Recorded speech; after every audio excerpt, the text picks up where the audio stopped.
Good evening, everybody. Welcome to this edition of Born Political. And again, every week I say that, I have these interesting, great guests. Many of folks are from around town. They've been political. This guest tonight is very interesting. I've known him for a while. And actually talking off camera, I really didn't know what he was up to or what he's been up to. So I'm going to get to catch up with him a little bit tonight. He is a local fellow now. You may have seen him around town. And if you haven't seen him around town, I'm sure you've seen him on some of his Facebook videos and posts that he does. And we're going to talk about that a little later. But Michael Whitehouse, welcome to the show. It's great having you. Thanks for coming on. Thank you. Great to be here. It is great, man. And you got the voice for radio, the voice, even the face for TV, I'm noticing now. Face for radio. Face for TV. That's right. Yes. Looking good. This show, Born Political, the reason I started it was because we have so many people around town that have the huge backstory of life that nobody really knows about. They're either the mayor or they're the person that runs our park and rec, or you know them from around town, but you don't really know them. I'm going to put you in that category because I didn't really know, exactly I didn't know where you were from, and I had to show off camera. But Born Political really, to me, goes to the background of who you are, and that starts with where were you born and where are you from? Yep. So I'm originally from Massachusetts. Okay, yep. So by New England standards, I've traveled a great distance. I talked to people from pretty far away. They're like, wait, so you pretty much live the same place your whole life? I'm like, no, I lived in Massachusetts.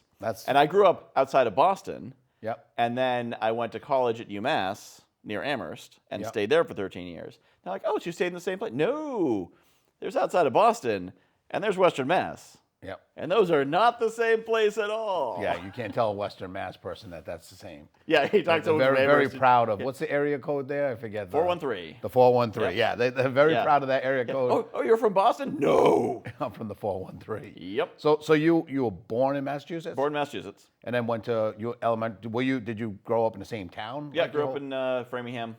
Framingham. Pretty much all that time. Yep. Went to kindergarten all the way up to high school. Actually, I went to a private school. Oh, you did? For 4 years. A school called Sudbury Valley. That is a progressive education school. No grades, no mandatory classes. Wow. Totally based on letting kids explore and find their own. Okay. And what's interesting about that is that I took very few classes during that time. And what age are you talking? It would have been grades 2 to 5. Okay, so young. Yeah. Okay. And so when I had to transition back to public school because my parents ran out of money, they were like, oh well, they're going through the curriculum. Well, you didn't learn this, you didn't learn this, you didn't learn this, and they put me through the tests, and they said, well, so by age you're 6th grade. According to these tests, you could go to 7th, you could stretch to go to 8th, but socially you're going to be better off going into elementary school and middle school. But so not taking any classes for 4 years, I could have jumped 3 grades. Wow. But I just saw a show on that, and talking about how it's in Japan, how they educate, and they really don't. A grammar school kid doesn't take tests. It doesn't happen. Yep. And even I think later into junior high where they just don't take tests, they think that when you're in that age group in the developmental stages, that tests really don't mean much. Yep. Well, and one thing I appreciate about our town here in Groton is that our schools don't go in much for homework for the elementary years. Yeah. Because most of the studies show it doesn't do anything. Yeah. It's a waste of time. It turns kids off to reading and turns them off to math. Yeah. Because with that stuff, they spend a year learning addition, a year learning subtraction. There's enough time in school to learn all this stuff. You don't need to send them home and have them do it. Reading you have to do because you have to develop the muscle of reading. Yeah. But this, when I was growing up and we had worksheets we took home, you do 100 math problems and that stuff. And then cursive, and you had to write and copy. And and they've gotten away from all that to be more conception, more of it in school. Yep. And giving kids more space to explore. So when I say and the political part, everyone says, "God, Born Political." I don't know if I want to go on your show, Joe, because usually if you mention political, it means that there's going to be some kind of fight or argument, and really I don't. I absolutely believe that people need to kind of make space for their own ideas, but it doesn't always have to result in yelling and screaming and being visceral. And most people that have been on the show really at the end say, "Oh my God, I didn't realize how easy this was going to be," because the subject is about you and really, so did you have siblings and stuff? Because a lot. When I think of Born Political, I think of my older brother and my younger sister, and I was in the middle, and that's maybe why. I had a stepsister who I grew up with in my teen years. I had a half sister who was 15 years older. And I had a foster sister who wasn't around. She was turned 18 before I was born, shortly after I was born. Yep. So So there was a huge age gap yeah, there. yeah. Anyway. So I was functionally an only child. Yep. And actually, I grew up in 4 different houses at the same time. Wow. So mother's house, father's house, maternal grandparents, paternal grandparents. Okay. And rotated through the week. Yep. So at 3 of those houses, I was an only child. At one of them, I had a stepsister, but she wasn't always there at the same time. Oh my God, I was. you've seen it all. Yeah. As a young person, so now when you go to school though, did you have cousins and stuff like that, or were you kind Not of? really, no. So you were kind of I always had the experience. I had 24 first cousins, Whew. and they all kind of lived in Groton and New London area. So when I went to school, Yeah, we never had. No. we were able to protect each other. There was a lot of things that gave us comfort going to school, knowing that my big brother went through here, my little sister behind me, like On my own. you're on your own. I was So- explorer Lewis and Clark, Blaze in the Wilderness. Yeah. So that's not easy to do, especially being to me. It's hard for me to even grasp that. I get that a lot from when there's folks on here that were from the military, and they say they grew up military, and then they were finding these new schools and had nobody. That wasn't my experience. I think I might have done okay with it, but who knows? I mean, everyone's different, Yeah. and I just know what I knew, and that's probably you weren't thinking of it as being a challenge, but Yeah, and actually, when I was in high school, I would very so my mother was a Vietnam War protester. Very political and active. and that explains the 2 to 5th grade being in a Yeah. Yeah. Okay. Yeah, you're looking for. Well, and also the public school I went to in first grade was awful. yeah. And I actually really liked learning before that. Yep. And I was reading and I learned multiplication when I was 5, and then I went to this school for 1 year. I'm like, learning is dumb. I hate it. Yeah. I don't want to do math. I don't want to read. I stopped reading. Yep. And they're like, we got to get him out of there. Yep. So that's when they found. It happened in Sudbury Valley, which is the original Sudbury Valley school. There's something like 65 spin-offs now. Okay. Other schools follow the same model. The original one's in Framingham, Massachusetts. Yep. And I grew up in Framingham, Massachusetts. So So I was right there. It was right there. That was you. So I was able to go there. But so I kind of took on that sense of autonomy and self-direction. But a lot of kids don't get, especially back in the 80s. Yep. When it's like, So now sit in rows. transitioning back from what was it a big transition? Because this is different public school from what you were in. It was the culture shock was mind-blowing. Yep. Because it's not just the way the school works, it's the way the kids interact. Yep. Because in the public school environment, and not as much now, but then was the closest thing culturally to public school is prison. Is enclosed environment where there's this like pecking order, there's loose rules, but it's very like things that happen in school. People be dragged off in cuffs in a second if they happen in a work environment. Wow, I've never heard the parallel between prison and public school. Well, so I was at a school where it was automatic suspension for fighting. Yep. Like it just did not happen, and it was if it was a minor scuffle, automatic suspension. If it was a real fight, like I'm going to beat him up, expelled. Done. And that was a while back. I thought that was so that they were early with those kind of rules because we didn't. Yeah, well, I mean, this is a school, it was started by hippies. Yeah. But it was an open environment. So if I don't like you, I just avoid you. Yeah. I go over here, I go over there. We can avoid each other. Yeah. Good advice. Yep. Even today. Yeah, but they took it very, because that's what happens in a public school environment. You're in a class, you're in a class. Yeah. Like you're in this room with this person, you can't get away from them. Yep. But I remember when I went to 6th grade, there was a kid named Eric who, in retrospect, I think he was at the bottom of the pecking order, and he was hoping he'd get me under him so he could not be at the bottom. Yep. So I came into the place like, who's this kid? And he started, testing me. The bully. And, he'd shove me. Now, he didn't want to test me too hard because I was actually a little bigger than him. But he, if I didn't realize that, then a lot of it's psychological. So he'd start testing, he'd push me and whatever. And I went to my teacher and I'm like, you pushed me. And my teacher's like, what are you going to do about it? I'm like, tell you. What do do you mean, what am I going to do about it? What are you going to do about it? Yeah, yeah. Like, what is this? The prison yard? The barbarian. Yeah, like, is this Children of the Corn? What's going on here?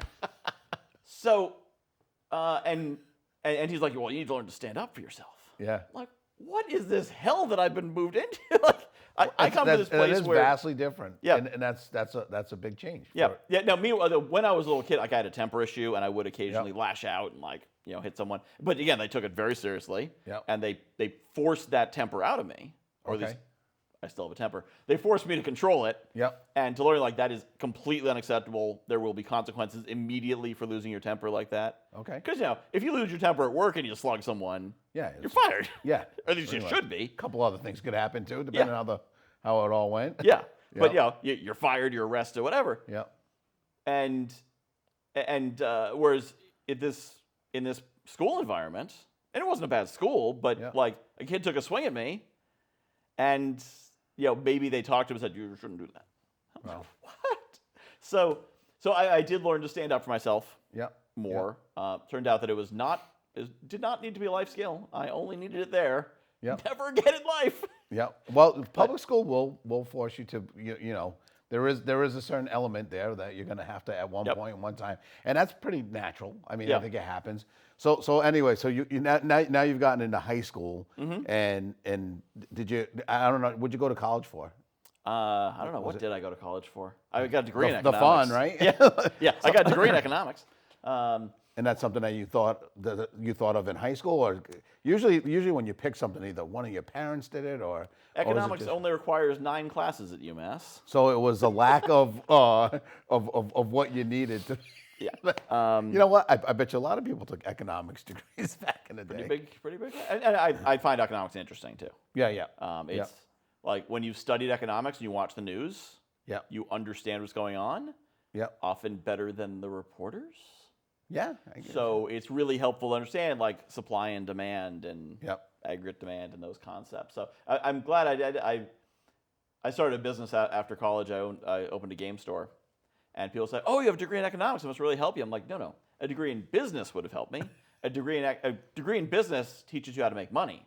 A degree in economics lets you understand the forces that make you not make money. Yeah. You can't fix it. Yeah. You just know what's happening. Like, difference between meteorology and construction. A meteorologist can tell you why it's raining. Yep. Construction guy can put a roof over your head. Yeah. So I had the meteorology degree. Okay. And so how long did you own the business for? Right after college, you opened a business. You didn't have a job. Right after college, I was impulsive. Yep. So I'm a 22-year-old guy, which of course I was impulsive. Yep. So I tried to find a job, and the process is just, it's like, got to do this and that, and fill out this, and they go here and didn't turn out, and just the whole job search process seemed dumb to me. I said, I'm just going to start a business. I don't need to find a job. I'll make a job. There you go. Entrepreneur. And the store was wildly successful, except for never making a dime. But other than not making money, it's wildly successful. Awesome. Yeah. So it built. So what do you mean by that? It's like a lot of your friends used to like hanging out, and you grew a big crowd. Yeah. You just didn't monetize it. Yeah. I built a community. Yep. And it was people were telling me, like, I feel more at home here than at home, and I'm getting through school because I have this support system. What was the model? Was it video games? No, board games. Oh, board games. So like the place next door. Yep. Yeah. Okay. Yeah. More like the Citadel than the. So the Clever Kobold is more of a collectible. Okay. Yeah. Collectible shop or collectible card game store. The Citadel is more.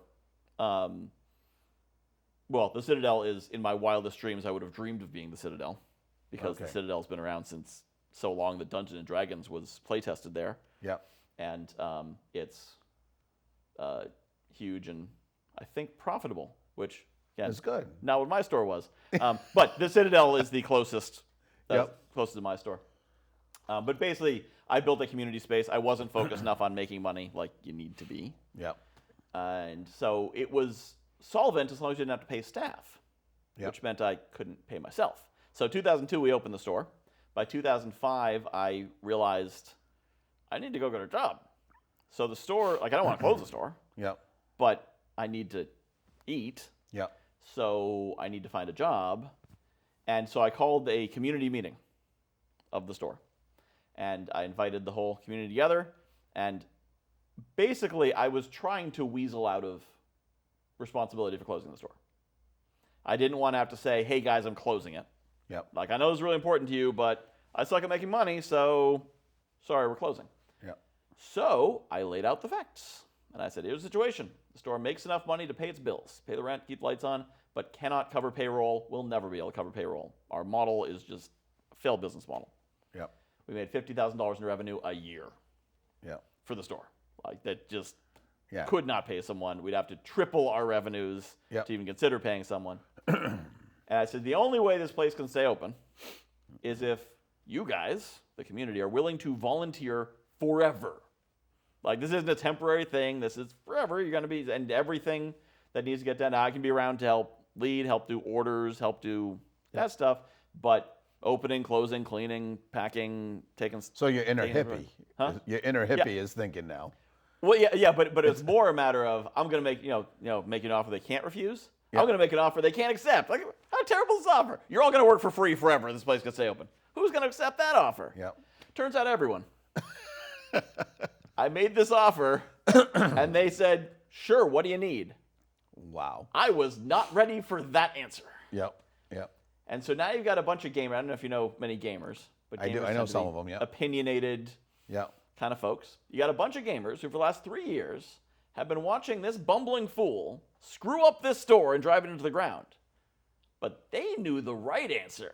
Oh yeah, and they were willing to share it. I take it. And there was like a dozen of them who knew the right answer. And they weren't all the same answer. Yep. They definitely weren't my answer. Yep. And so we formed this interim board of directors. We had knowing what I know now, if I found myself in that situation or someone was in that situation and said, Michael, what do I do? I would say, you will now go to a computer and you will write bylaws because you need rules. Yep. Because rules are how you manage disagreements. Yep. Without rules, you're trying to run something contentious by consensus. Yep. Never going to work. Never. So, but I did not do that. Instead of like, yeah, sure, let's start a meeting right now. Oh, there you So go. we started our interim board of directors meeting right then. And the only rule we had was I still own it so I can veto anything. But otherwise, like, let's try stuff. Yep. Seemed like it makes sense. Great way to lose a lot of friends and piss a lot of people off. Yep. Because people are like, oh, yeah, so I can do this. And they make their plan. I'm like, yeah, no. They're like, And next, someone's storing their bike in the back, right? Yep. Or who knows what yeah, happens. yeah. So no one abused it for personal reasons. Yeah. But a lot of egos got invested in it. Yep. And so one person's like, I think we should have more of a reading space. And someone, set up a book nook. Yep. Because we had 840 square feet. And people kept reallocating the space in different ways.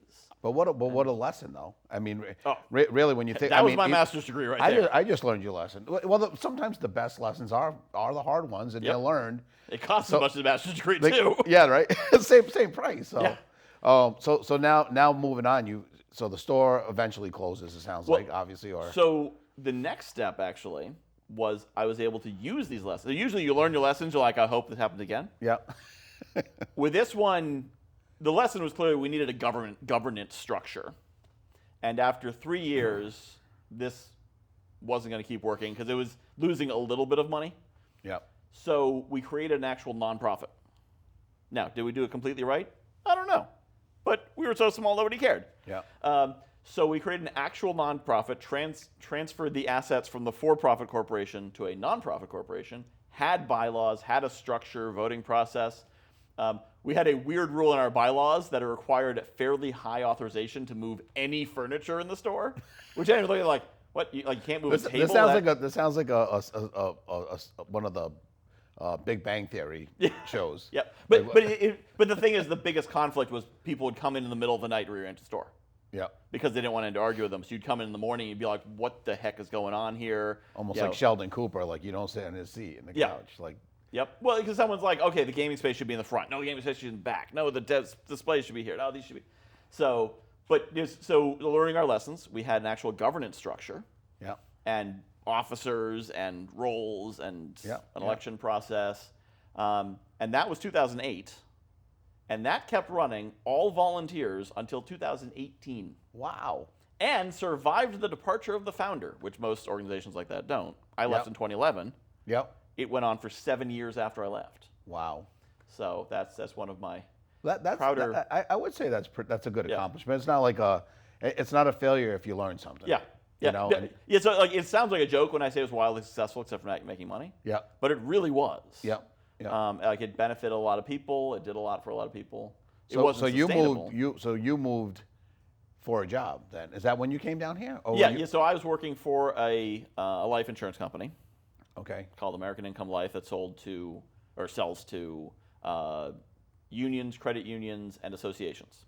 Okay. So basically, they have a marketing team that goes to unions, and the union signs on. They send them a free accidental death policy. Toaster. Yeah, yeah. They get a free $1,000 accidental death policy, and then anyone who signs up for it is a lead. And then we call them, we go meet with them, and sell them insurance. More. Yep.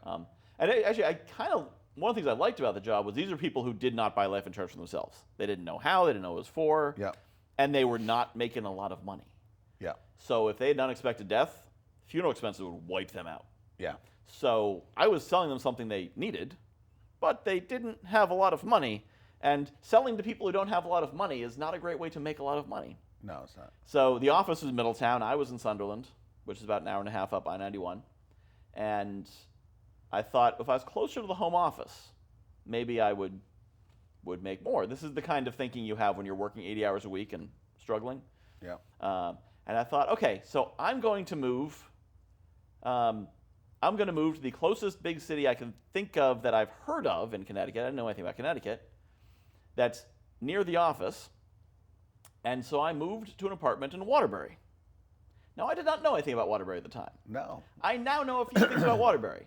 One is it's an hour and 10 minutes from Middletown. Yes. I apparently Missed that on the map? pretty sure there was mapping software back then, but working 80 hours a week. I could only visit the place at night because I was working 80 hours a week. So it looked okay when I visited it at night. Yep. But then when we lived there, we were there during the day. Not so nice? Waterbury is, out of the 169 towns in Connecticut, it would be 175th on my list of towns to live in. So no Waterbury. How long did you stay in Waterbury? So the first apartment we were in, we were there for 4 months. We were 2 months behind on the rent. And by the time we left, the landlord agreed he owed us those 2 months back. So that gives you an idea of the kind of place I lived in Waterbury. Okay. Yep. Yeah, there was a small number of housing codes that the apartment we were in did not violate. Okay. It wasn't like They paid you to leave. Yeah, it wasn't like this violates one of them. Yeah. So actually, funny story about it. He agreed that he owed us the money. Yeah. Originally, we were just gonna like sneak out in the night, like, oh, we owe 2 months of rent. And Yeah. I'm like, wait a minute, this place is a dump. There must be like laws. Yeah. And so we searched them up, and I printed out a list of all the different things an apartment needed to be habitable to be able to charge rent for it. And I color coded it. So black was okay, yellow was minor issue, orange was serious, and red was like could be condemned immediately. Yeah. Paper looked like it was on fire. It was just red, orange, red, black, Yep, red, yep. red, orange, red. So yeah, we met with him, and I said, here's the deal. This place is unlivable. We paid you 2 months. You should really give it back to us. And if you disagree, we can certainly call in the city, and I'm sure they'll adjudicate it for us. Yep. And he's like, no, you're right. Okay, I'll give it back to you. And I'm like, yeah. So yeah, he's like, oh, you mean now? I'm like, yeah, now would be a good time. And he says, oh, well, I all I have on me, he didn't have a checkbook or anything, of course. Yeah. I mean, probably did, just didn't Yeah, want I'm to show sure it. he did. All he had on him was $50 in ones. And he gave us $50 in ones. And we're like, we just ruined his night. Wow. He just clearly had plans. That's a story. I mean, that's a good one. Yeah. We moved to Southbury. I can tell you already, we'll have to do 2 interviews. 'Cause we're not even getting anywhere near because we haven't talked about your family, your kids yet. Yeah, they haven't entered the story yet. They haven't even entered the story. I mean, We're in we're 2011. getting it. We're going to bring you back on too. There's only like 4 minutes left. I told you this was going to be fast. Yep. So when did you move down this way? When that 2014. happened? 2014. Yep, 2014. And that was for a job? No, I didn't have a job. That's why I could Okay. move here. So Yep. we were living in Milford. Yep. So And this is who? You and your wife? Yeah, me and my Okay, wife. yep. Yes. So I was living in Southbury. I was about to go back to Massachusetts because I'm like, there's nothing for me here. Southbury is a very nice town. Yeah. Yep. Because there's absolutely nothing there. If you like being retired, it's nice. Yep. If you like trees, it's nice. Yep. And if you like quiet, it's very good for that. But other than that, not much. No. It's country. yeah. Yep. And I didn't know anyone because everyone I knew was Massachusetts. 'Cause I've been working the whole time I was here, and I'm like, I'm just gonna go back to Massachusetts. And just then, of course, was when I met Amy. Yep. So just as I was about to escape, I got pulled in. That's what happens. Yep. So I moved in with her in Milford. She was working in property management, so she had her apartment through her job. The management company changed, or something got sold, or something. Something changed in the winds. Yep. And so the job was no longer a pleasant place to be. She quit and found a new job. And we had 30 days to move. So at the time, I was not working because I'd been working for a car dealership. And I was doing very well for them. But when Amy got pregnant, and I said, I'm taking 4 days off, going to take a road trip so she can get her blood pressure down. Yeah. They said, no, time not approved. I'm Yep. like, okay, well, that's your opinion. Yep. Between a job and my family, Job 11 out of 10 times I picked my family. Yep. Yep. So I didn't have a job. Yep. I was on unemployment, and so we needed to move. She happened to know the managers of an apartment complex here in town, and we came during the day even. Yeah. And You can come to Groton during the day and still want to move here. Yes. That's the thing. yeah, although the first place to visit, the Gulf up on Route 12, which is now nicer. Yeah. Yeah. Remember how it was not nicer? Yeah. Yeah. That's where we stopped for gas. Okay. So yep. that was our first impression of Groton. We said, well, it's not Waterbury, but yeah. And you're close to the water. Yep. But so I'm glad that gas station is improved because it's not a great first look. But we saw the apartment community, and it was nice. And we're like, worst case, we're here for a year. I knew nothing about Groton. I knew so little about this area. I thought that Norwich was on the water and New London was inland. Yep. Like, that's how little I knew. I drive in. I'm like, why is there a big submarine by the highway? Yeah. Nothing about So now you got a master's in Groton, I think. Yes. I think you do know the ins and outs of it. I do know now. You served on the RTM? I was on the for a while? RTM for years. 3-4 years. Yep. So you got involved that way, and Yep. and like I said, we're for all the way down to like a minute. Yep. Like I told you, I knew I've had a lot of guests on the show where I'm like, we're not going to get this in because we're two talkers, and I knew you were going to be. I knew you were going to be great. I'm really enjoying listening to the story, and we're going to bring you back on the show because That's a long trip from my house. there's not a lot of time because there's something that he's going to talk about next time. I'm going to make him talk about it, and he may even have his AI ready by then. Because I watched him speak 7 different languages. We didn't even get to talk about that today. But he speaks 7 different, actually every language he speaks on planet Earth. It's an AI app that he showed me. It's a very, very interesting. He does a lot of great things. He's the guy who knows a guy. That's me, the guy who knows a guy. We didn't even get to talk about it, but you can look him up because his information was up there on the screen.